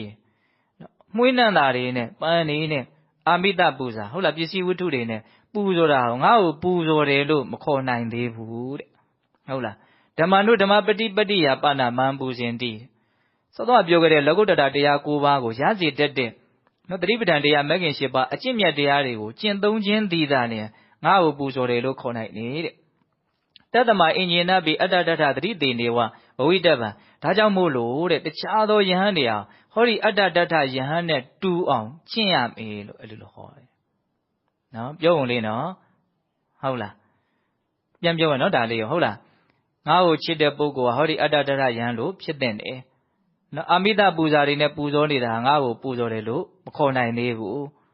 နော်သူတော်ကောင်းတရားကိုထွန်းဖောက်ပြီးတော့သိအောင်မြင်အောင်သူတော်ကောင်းတရားအကျင့်ကိုကျင့်မှသာလေငါ့ကိုပူဇော်တယ်လို့ခေါ်နိုင်တယ်ဒါကြောင့်ကျန်တဲ့ပုဂ္ဂိုလ်တွေဟာဒီအတ္တတထလို့ဖြစ်တဲ့တယ်လို့အဲ့လိုအမိန့်ရှိပြီးတော့မြတ်စွာဘုရားကာထာတပုဟောတယ်တဲ့အတ္တတထံပရတ္တိနာဘဟုနာပိနာဟပိအတ္တတထမဘိညာယတရထပတုတောတိယဒါလေးကအဓိပ္ပာယ်လေးပြောစရာတော်တော်ကောင်းတယ်ဘဟုနာပိများစွာလည်းဖြစ်သောပရတ္ထေသူသူတစ်ပါး၏စီးပွားကြောင့်အတ္တတထံအနှဲငယ်သောမိမိစီးပွားကိုနဟပိမယုတ်စေရအတ္တတထံမိမိ၏အကျိုးစီးပွားကိုအဘိညာယသိ၍တရထပတုတောမိမိအစီးပွားများစေသည်သိရာဖြစ်ရ၏တဲ့ဒါလေးကနည်းနည်းတော့ရှင်းပြမှနားလေလိမ့်မယ်နဲ့တူတယ်နော်တ သူများရဲ့အကျိုးစီးပွားအများကြီးကြောင့်မို့လို့ကိုယ့်ရဲ့အကျိုးစီးပွားနည်းနည်းလေးကိုတော့မပျက်စီးသေးနဲ့တဲ့နော်ဒီနေ့မှာကိုယ့်ရဲ့အကျိုးစီးပွားအစစ်အမှန်ဆိုတာတရားလူတရားမြတ်ရတဲ့အနေအထားကိုပြောတာပေါ့နော်တဆင့်လျှော့ပြောရမယ်ဆိုရင်တရားလူတရားမြတ်ရစေတတ်တဲ့ကုသိုလ်ကောင်းမှုတွေမြင့်မြတ်တဲ့အလုပ်တွေလုပ်ဖြစ်တာကိုကိုယ့်ရဲ့အကျိုးစီးပွားလို့ပြောတာဟုတ်လားသူများရဲ့အကျိုးစီးပွားအများကြီးကြောင့်မို့လို့ကိုယ့်ရဲ့အကျိုးစီးပွားနည်းနည်းလေးကိုမဆုတ်ယုတ်စေနဲ့တဲ့ကိုယ့်ရဲ့အကျိုးစီးပွားကဘာဆိုတာကိုပြီးပြင်းသိပြီးတော့ကိုယ့်အကျိုးစီးပွားတွေများအောင်လုပ်ရမယ်တဲ့။ဒါဘယ်လောက်ကောင်းတော့ဟုတ်လားအဲ့တော့ပြောရင်တာပါတော့ဓမ္မပူဇာကိုမြတ်စွာဘုရားဘယ်လောက်နှစ်သက်တော်မူသလဲဆိုတော့ပြောတာဒါကအတ္တတထယဟန်နဲ့ပတ်သက်ပြီးတော့ဟောတာပေါ့နော်နောက်ထပ်တစ်ပါးရှိသေးတယ်နောက်ထပ်တစ်ပါးကဘယ်လိုတုံးဆိုတိတ်တသူလည်းဒီပုံစံပဲဒါမြတ်စွာဘုရားပြိဋိနိဗ္ဗာန်စံဃာတိမှာဖြစ်ခဲ့တဲ့ဖြစ်ရ၃ခုပေါ့နော်အဲ့ဒီတိတ်တယဟန်ကိုလည်းပဲယဟန်တွေကခေါ်လာကြတော့မြတ်စွာဘုရားစောစောကလိုပဲနော်ငါ့ကိုချစ်တဲ့ယဟန်တွေဟာတိတ်တယဟန်လိုဖြစ်တဲ့တယ်နော်အမိသားတွေနဲ့ပူဇော်နေလို့ငါ့ကိုပူဇော်တယ်လို့မခေါ်နိုင်ဘူးနော်တရားဓမ္မနဲ့ပူဇော်မှသာနဲ့တနည်းအားဖြင့်တရားကိုကျင့်ချင်းတည်ပင်နေတာတရားကိုမြတ်စွာဘုရားကိုပူဇော်ခြင်းပဲလို့ဒီသပြေကံဆိုကြီးရေးထားတယ်မှာဘလောက်ထိတောင်ပါတော့ဆိုသူတေချာလေးရှင်းပြထားတယ်နော်တရားကျင့်ခြင်းတည်ပင်တယ်ဘုရားရှိခိုးခြင်းတစ်မျိုးလို့ဆရာတော်ကြီးအဲ့လိုတောင်ရေးတယ်ဘာလို့ဆိုတရားကျင့်တယ်ဆိုတာဂုံကိုစိတ်ကညှွတ်တယ်မြတ်စွာဘုရားရဲ့ဂုံကျေးဇူးတွေမြတ်စွာဘုရားရဲ့စွန့်ရည်တတ္တိတွေရဲ့ပုံမှာစိတ်ညှွတ်မှုရှိလို့တရားကျင့်လို့ရတာအဲ့ဒါမရှိရင်တရားကျင့်လို့မရဘူးဟုတ်လားအဲ့ကြောင့်မို့လို့ဘုန်းတော်ဗုဒ္ဓဘာသာဝင်တွေတရားအားထုတ်နေတိုင်းမှာဘုရားကိုတော့ရှိခိုးပြီးသားဖြစ်တယ်ဆိုတဲ့အမြင်လေးဆိုကြီးကမြင်ပြတာဟုတ်လားအခုဒီမှာဒီတိတ်တမထေအဲ့ဒါလိုပဲမြတ်စွာဘုရားအမိန့်ရှိပြီးတော့ဂါထာတစ်ပုဒ်ထပ်ပြီးတော့ဟောတယ်သူကြတော့စောစောကလည်းပဲအတ္တတထမထေကိုဟောလိုက်တာယန္တာဖြစ်သွားတယ်ဟုတ်လားအခုတိတ်တမထေကိုပဲဂါထာဟောဘယ်လိုဂါထာဟောတော့ဒါလေးကလည်းပဲကောင်းတယ်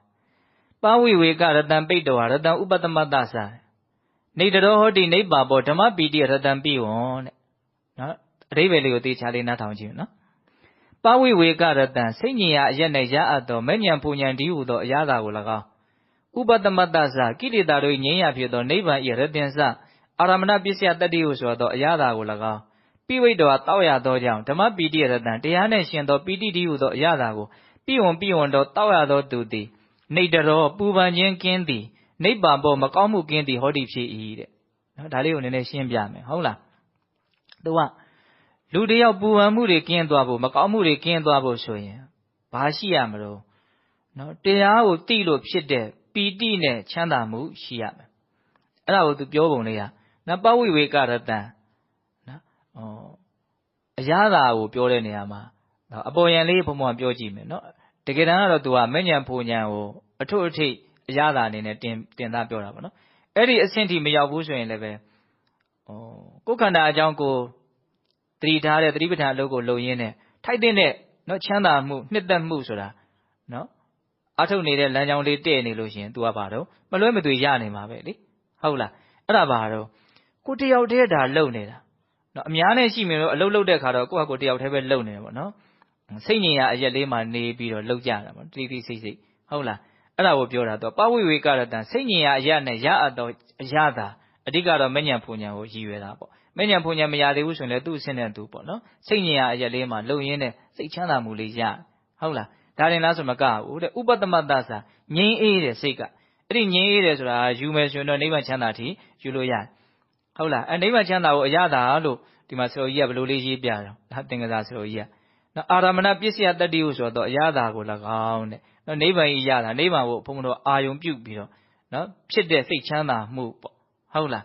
အဲ့ဒီအရသာတွေကို तू ကရင်ငတ်နေတဲ့အချိန်မှာတောက်ရတဲ့ရေလိုမျိုးပေါ့တင်စားပြီးတော့စိတ်ကဘာလို့တောက်သုံးရတယ်တောက်သုံးရတဲ့အခါကျတော့စိတ်ကအားရှိတယ်ကြည်လင်တယ်တန့်ရှင်းတယ်ကျေနပ်တယ်ပေါ့နော်တရားကိုသိလို့ဖြစ်တဲ့အရာလားနောက်ဆုံးနိဗ္ဗာန်ချမ်းသာကိုမျက်မှောက်ပြုနိုင်တဲ့အဆင့်ဆိုရင်တော့မပြောတော့နဲ့ပေါ့နော်အဲ့ဒီဥစ္စာတော့ဒါကိုလည်းပဲမမှန်းတတ်ဘူးပေါ့ဟုတ်လားသို့တော့ဘလို့ပဲဖြစ်ဖြစ်ကိုယ်တိုင်းတာလေးနဲ့ကိုနော်တရားကိုကြိုးစားအားထုတ်လို့စိတ်ရဲ့ချမ်းသာမှုရလာပြီဆိုရင်အဲ့ဒီချမ်းသာနေတဲ့အချိန်မှာဒီလိုဟာပါတော့နော်နေတတော်ဟောတိနိဗ္ဗာန်ပေါ်အဲ့ဒါလေးကိုဘုံဘုံသဘောကျနေတတော်တဲ့ပူလောင်မှုကင်းတယ်တဲ့အဲ့ဒီအချိန်မှာစိတ်ပူနေတယ်ဆိုတာမရှိဘူးနော်နိဗ္ဗာန်ပေါ်တဲ့စိတ်ပူတယ်လို့မရှိဘူးဆိုရင်သူကမကောင်းမှုလဲကင်းတယ်နော်တခုခုမကောင်းတာဘုံဘုံတို့လှုပ်တယ်ပြောတယ်ဆိုရင်စိတ်ကအရင်ပူပြီးတော့မှစိတ်ကအရင်ရှုပ်ပြီးတော့မှနော်လှုပ်ကြပြောကြရတာဟုတ်လား စိတ်ဆင်းရဲပြီးတော့မှဘုန်းတို့မကောင်းတာတွေလုပ်ကြတာများပါတယ်ဟုတ်လားစိတ်ကတရားကိုသိတဲ့အနေအထားနဲ့ချမ်းသာနေတယ်ဆိုရင်မကောင်းတာအဲ့ဒီချိန်မှာမရှိဘူးစိတ်ထဲမှာတော့မရှိဘူးပေါ့နော်ဒါကိုမြတ်စွာဘုရားဟောတာနော်တရားရဲ့အရာတာကိုတောက်ရလို့ဟုတ်လားငြင်းအေးမှုရဲ့အရာတာကိုတောက်ရလို့နော်ဒီပုဂ္ဂိုလ်ဟာဘာတော့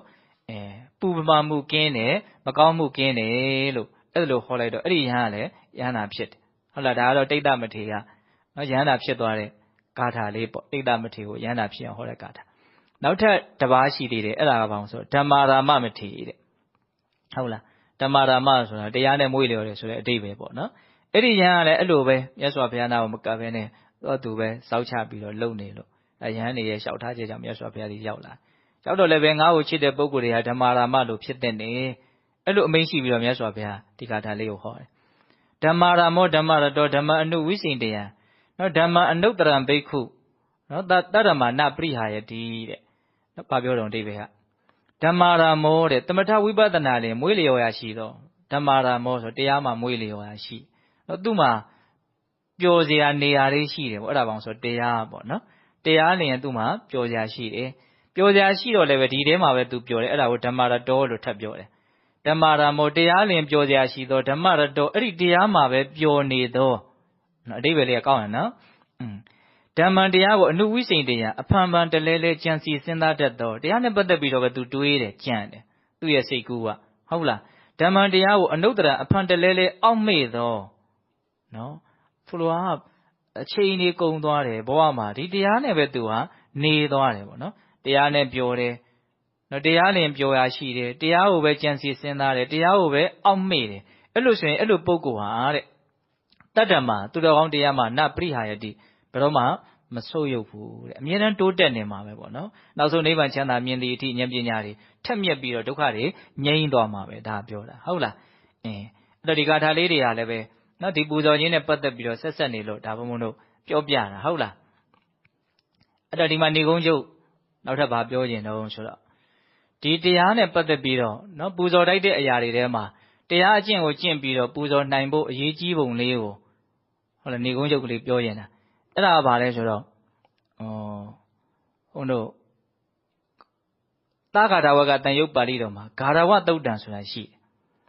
အဲ့ဒီသုတ်တံလေးရဲ့ဏိဒန်းလေးကနော်မှတ်သားစရာအလွန်ကောင်းတယ်မြတ်စွာဘုရားဖြစ်ပြီးခါစားလေးပေါ့ဘုရားဖြစ်ပြီးခါစားမြတ်စွာဘုရားစဉ်းစားတယ်တဲ့အဲ့ဒီစဉ်းစားတာလေးကိုမြတ်စွာဘုရားနောက်တစ်ချိန်မှာပြန်ဟောပြတာပေါ့နိဘယ်လိုစဉ်းစားတော့ဒုက္ခံခောအဂါရောဝိရတိအပ္ပတိတ်တော်တဲ့အဓိပ္ပာယ်ပါပြောတော့လောကမှာရိုသေတရားမရှိဘဲနဲ့နော်ကျိုးနွန်စရာအမိပြုစရာမရှိဘဲနဲ့နေရတာဆင်းရဲတယ်တဲ့တရားစဉ်းစားတော့ဒီဥစ္စာလေးကိုနော်ဒုက္ခံခောအဂါရောဝိရတိအပ္ပတိတ်တော်ရိုသေတရားမရှိဘဲနဲ့ကိုရိုသေတရားကိုမျက်နှိုးတဲ့ကိုတန်ဖိုးထားတဲ့လူမရှိဘဲနဲ့ကိုစိတ်ထဲဟာဒီလူကတော့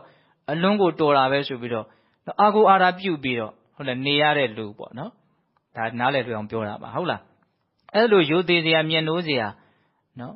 မိခိုစရာမရှိဘဲနဲ့နေရတာဗါတဲ့တော့ဆင်းရဲတယ်တဲ့မြတ်စွာဘုရားစဉ်းစားတာကိုပြောတာဟုတ်လားအဲ့ဒါကြောင့်မို့လို့တဲ့ကန္နုကွာဟာတမနံဝါပြမနံဝါတက္ကတဝါကရုံကတ္တဝါဥပနိတ္တယဝိရရေယံ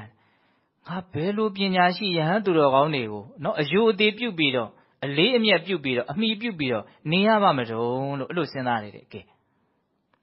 ဒါဒီစိတ်ကူးမျိုးလေးကိုဘုံဘုံတို့ကိုယ်တန်တန်မှာရှိသင့်တယ်ပေါ့နော်ကိုယ့်ထက်အကြီးအကဲအနေနဲ့နော်ယုသေးစရာလေးစားစရာမျက်နှိုးစရာ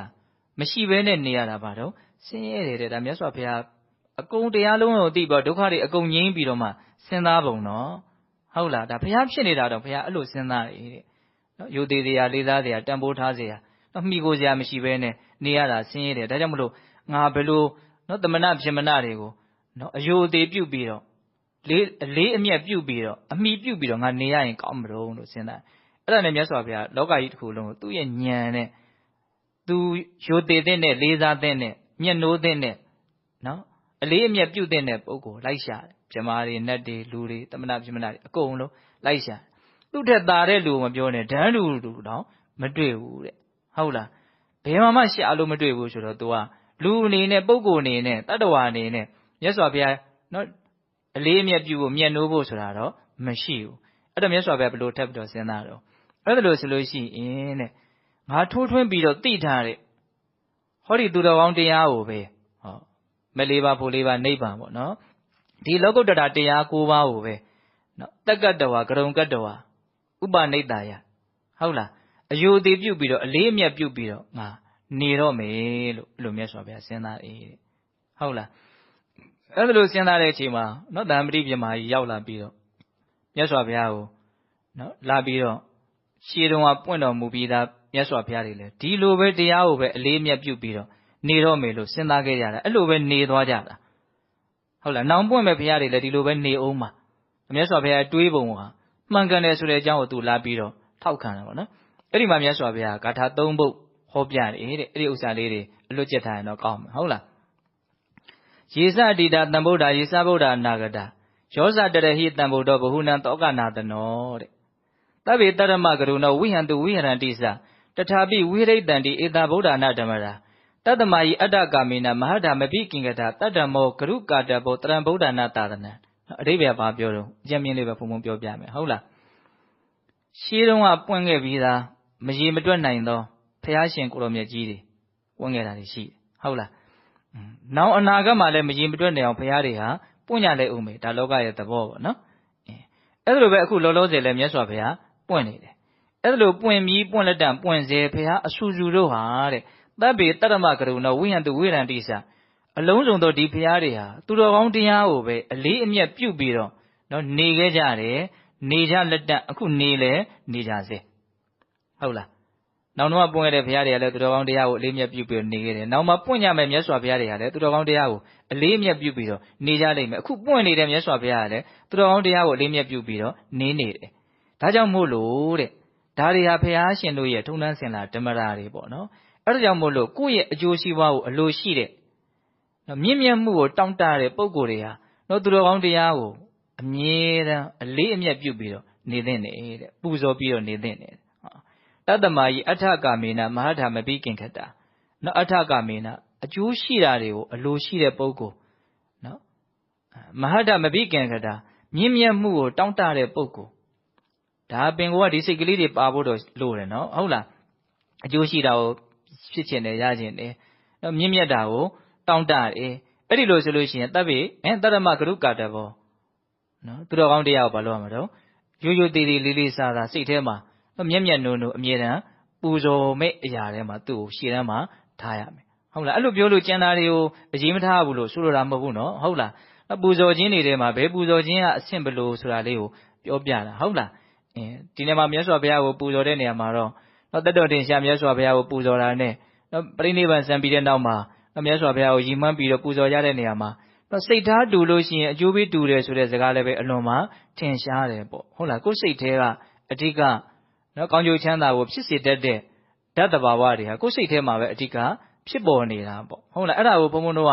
အဆင့်အတန်းမြင့်မြင့်အည်သွေးရှိရှိဖြစ်အောင်တော့လှုပ်တက်ကင်တတ်ဖို့မလိုဘူးလားလိုတယ်အခုဒါတရားနာနေကြတယ်ဆိုတာအဲ့ဒါတွေကိုဘုံဘုံတို့လှုပ်တက်ကင်တတ်အောင်ကိုယ့်ရဲ့ဒီပူဇော်တဲ့စိတ်ကလေးကိုအည်သွေးမြင့်မြင့်ဖြစ်ရအောင်ဘုံဘုံတို့ဒါသင်ယူတာလို့မဆိုနိုင်ဘူးလားဆိုနိုင်နော်ဘုရားလာဘကုလရှောင်ခြင်းဒါအရေးကြီးတယ်ဟုတ်လားကြောက်လို့လှုပ်တာမျိုးရခြင်းလို့လှုပ်တာမျိုးဟုတ်လားထုံနှန်းစင်လာမျိုးလှုပ်တာမျိုးတွေကိုဘုံဘုံတို့ရှောင်ရမယ်ဒီစိတ်တွေကလာမှာပဲနော်ဟုတ်လားဒါပေမဲ့ဒါတွေ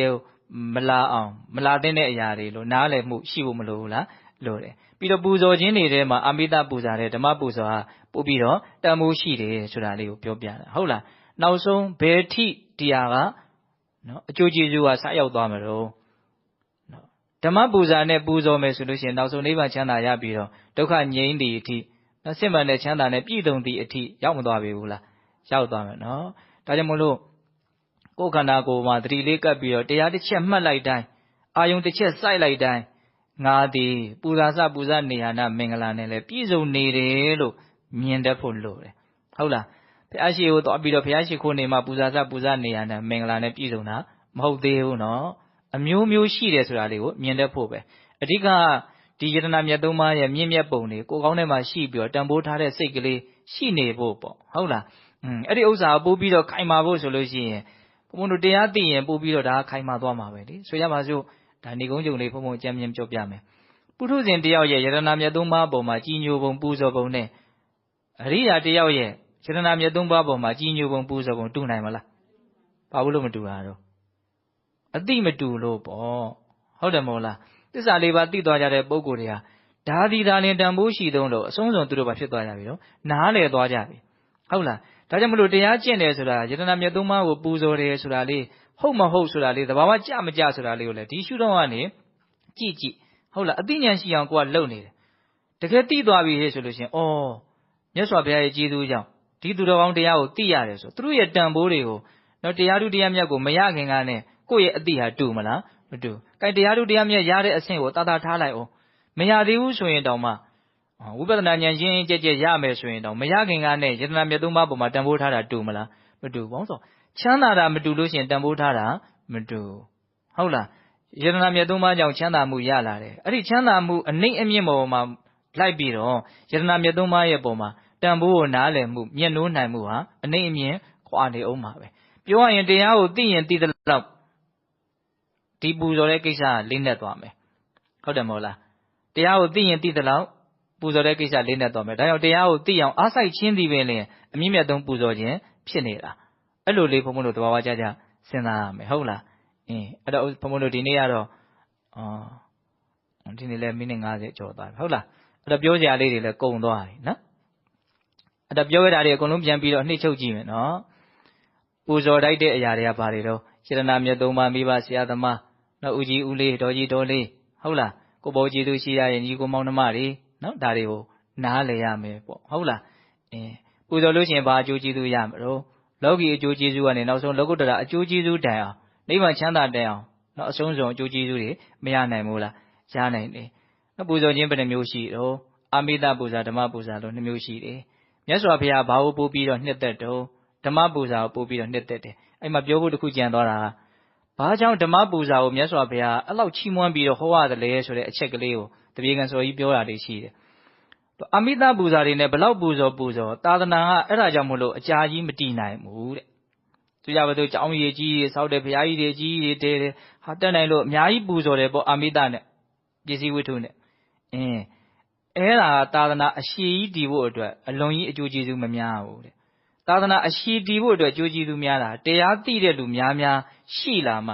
သာသနာအကြာကြီးတည်မှာဒါကြောင့်မြတ်စွာဘုရားဒီအဆုံးအမတွေအကြာကြီးတည်ဖို့အတွက်မျှော်ကိုးပြီးတော့ရည်ရွယ်ပြီးတော့ဟုတ်လားတနည်းအားဖြင့်ဓမ္မပူဇာနဲ့ပူဇော်ခြင်းတရားကျင့်ခြင်းတည်တာနဲ့သာသနာကိုအရှိကြီးတည်စေမှာဖြစ်တဲ့အတွက်ကြောင့်